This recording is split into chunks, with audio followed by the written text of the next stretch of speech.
Ada tak Cik? Takkanlah maju sukan untuk negara pula. Maju sukan. Tak, bagi orang muda tu kalau ada rezeki, belilah kayu jati, tahan lama. Kan? Dia tahan. Kata orang pun tak adalah, kalau yang bagusnya bila ambil dekat sini, kalau misalnya orang-orang muda yang ambil awal dekat sini, dia macam ada waranti. Macam Jajang beritahu tadi, Servis Cik. dia boleh Servis jajan bagus. ada, maksudnya ada waranti tu, kalau barang rosak ke apa semua beritahu. Tak payah susah-susah kita nak bawa barang, nanti bos Ijan uruskan ambil. Kalau apa ni, rosak-rosak yang besar-besar lah maksudnya kan.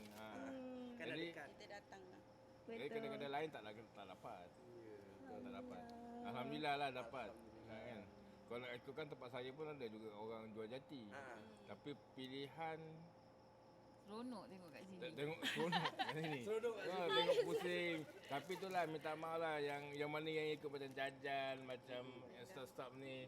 Lepas ikut saya sampai 2 jam. Tak apalah Cik. Cik tu pun borak kita. Kadang-kadang ada orang tak suka.